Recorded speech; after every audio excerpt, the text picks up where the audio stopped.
1964 was a very tightly packed year for Toho's kaiju film collection. That year, two of the most important Godzilla movies ever were released. Those movies being, of course, Mothra vs. Godzilla and Ghidorah the Three-Headed Monster. However, a third Toho kaiju film was released that year.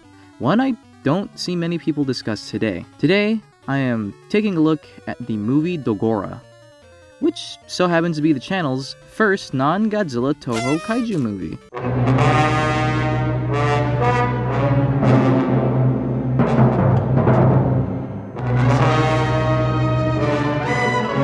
Dogora was released between Mothra vs. Godzilla and Ghidorah, having been released to Japanese theaters on August 11, 1964. The movie was worked on by the usual crew who made those Toho kaiju films: director Ishiro Honda, special effects director Eiji Tsuburaya, screenplay writer Shinichi Sekizawa, and composer Akira Ifukube. The film stars Yosuke Natsuki, Yoko Fujimiya, Hiroshi Koizumi, Akiko Wakabayashi, Nobuo Nakamura, Seizaburo Kawazu, and Robert Dunham. The movie follows a series of diamond heists that are interrupted by some unseen force. The gang responsible begins to use these events as a sort of cover for their heists. With all these diamond heists going on, the International Diamond Insurance Agency sends Mark Jackson to figure out why these diamonds are disappearing. Mark infiltrates the diamond thief gang and ends up getting the police on his tail. Detective Komai begins to trail Mark and follows him around after finding him in Dr. Munakata's home. More and more diamonds go missing, and now coal processing plants are being targeted. Crystallographer Dr. Munakata begins to suspect that something more than diamond thieves are behind these diamond disappearances. The mysterious force is revealed to be the space cell monster Dogora, an alien creature that feeds on carbon. Komai confronts Mark and learns of his true intentions. The two begin to work together to stop the diamond thieves and find a way to stop Dogora from eating up all of Earth's carbon.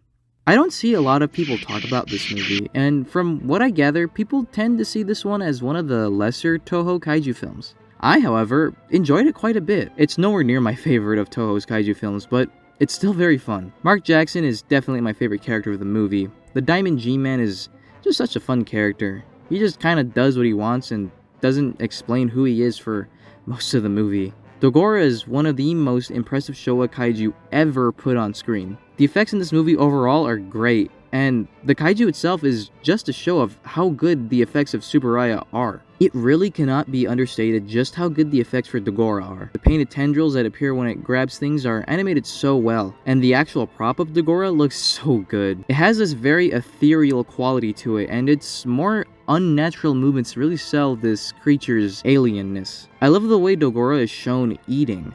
Just kind of vacuums up piles and piles of rocks and dirt. And the sounds that Dogora makes are also very good. They're actually reused for the sounds of Bolton from Ultraman. The Diamond Heist plotline with Mark Jackson and Komai is actually really fun. I see a lot of people say that the Demon plot got boring quite quickly, but I actually found it to be really fun. This movie as a whole just has a really unique premise. The idea of a monster that eats any form of carbon getting mixed up with a string of diamond heists is just really charming. I will say that the rest of the characters outside of Mark and Komai do need a little more fleshing out. They kind of fall under the same issue that a lot of characters in these earlier Showa movies fall under, and that's just, they're kind of just archetypes. Like, I don't really remember a lot of what the female lead did, or really much of what the Diamond Heist crew did. Like, yeah, they're your typical sort of rough and tough thief type characters, but they don't do much interesting outside of like their little bumblingness when Dogora does stuff. They serve their roles for the story fine enough though. I just really wish that every one of them got to have a little time to shine. And while I think that the movie is very fun and unique, it did struggle to hold my attention at points. Again, mostly due to the characters kind of needing more fleshing out. They didn't do a lot that was too interesting, and that kind of made it hard for me to pay attention for some of the longer parts of this movie, just because the characters were a little boring.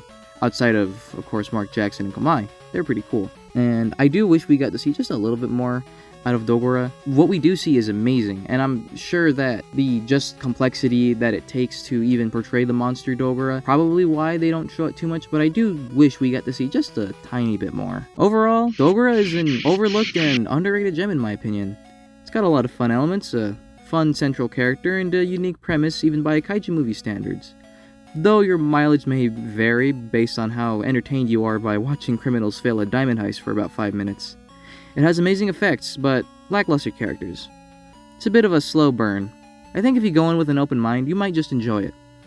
Definitely a movie that fans of the kaiju genre, Subarai's work, or even just special effects enthusiasts should see.